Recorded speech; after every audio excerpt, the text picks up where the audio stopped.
All right, so in this video, I'm gonna talk about how I landed 2 interviews with just 10 applications, what I did for my resume, so you can copy the exact same thing. If you're new to this channel, my name is Mohammed. I'm a personal PMP instructor with Certified with Ease. I also founded the company. So far, we've trained about thousands of students and helped them pass the PMP exam.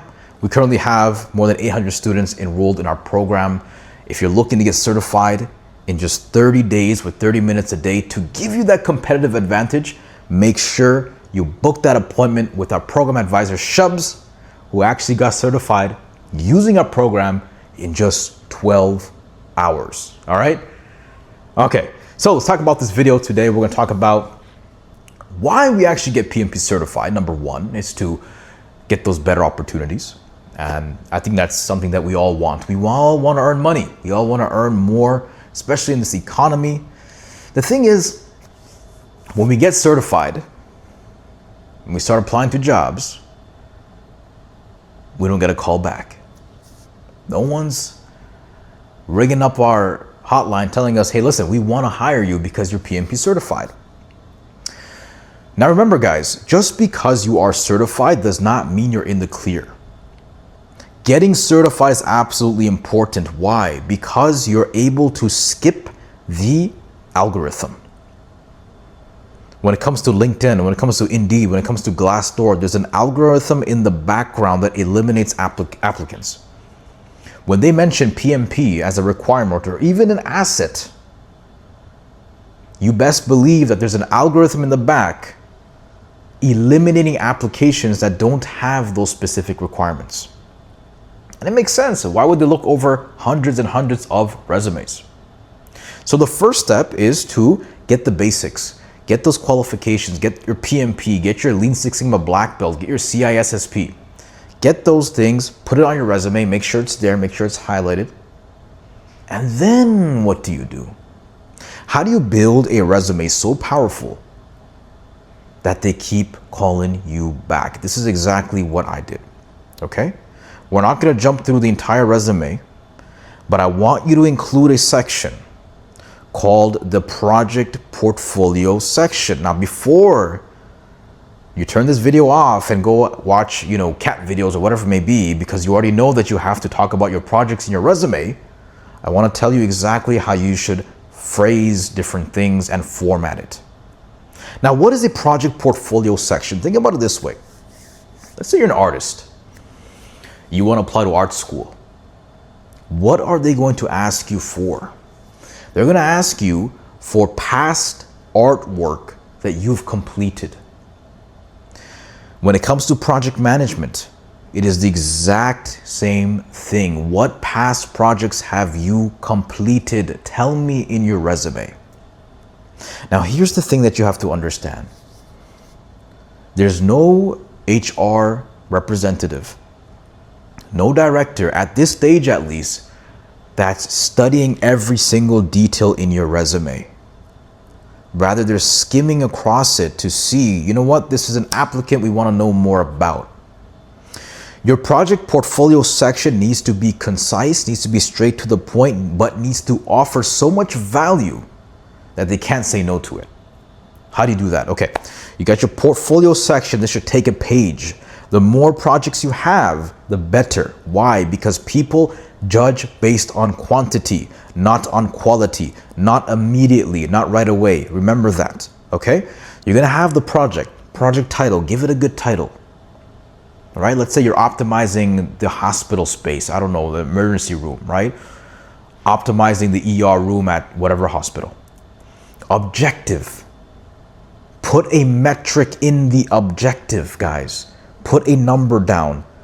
The objective is what? To reduce patient load by 15% or 30%, reduce the cost by 30%, to increase company profits by 50%. The more crazy the number is, the more crazy the project is, the better. Okay, so you have your project title, you have your objective, and now what you're going to include is the budget, the project budget. Just include it. Even if you didn't specifically manage that much amount of money, It is the project budget. And what that does, it implies that you've managed that much amount of money. When people see that, like, wow, this project manager managed a $33 million project. That's amazing. The higher the numbers are, the better. The higher the numbers are, the better. Okay? Put the project budget. The next thing you want to do, the number of stakeholders you manage. To remember, according to the PMI, a stakeholder is anyone who has a direct or indirect influence on the project. Now, if that's your case and you managed thousands of stakeholders, don't put thousands because that sounds kind of weird, right? Who does that? Put something a little bit less. Put your number of team members, all right? And if it's a smaller project, put that. Put a couple of, put 50, put 100. The number of stakeholders you've managed, okay? So the next thing you want to put after your number of stakeholders is the project timeline. How long was this project for? The longer, the better. It means that you had to manage something for that long. It implies that this project was difficult, was challenging. It wasn't a project that you finished in a month, right? So you put that, okay? So again, you got your project title, you got your objective, you got your project budget, you got your schedule, right? Number of stakeholders, and then you got your schedule. Lastly, the most important thing, you want to put the result. What was achieved? If you promised to get to, I don't know, if you increase the company profit by 50% and you got to 50%, you write that down. If you promised to increase it by 50% and you got to 60%, you best write that down. If it's less, don't write it down, but make it seem as though this is the result we wanted. If it's less, put it, no problem. Put an additional section, lessons learned. What happened? What went wrong? Obviously, if the fault is on you, don't mention that. But try to deflect it onto something that was out of your control, or, I like to use a COVID-19 or whatever it may be. Right? But be honest. Be honest. List that down. Okay? Now, you're probably wondering, Mohammed, this is so concise. This is like, it's no information. That's the point. They're not reading resumes these days, unfortunately. They're skimming through it.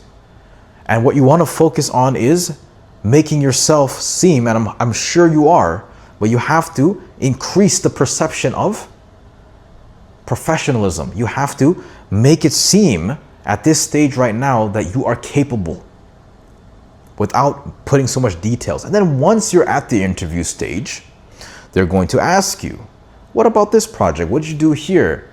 It's so ridiculous, guys. I will apply to jobs and I will do exactly the same thing. And then I'll get to the interview.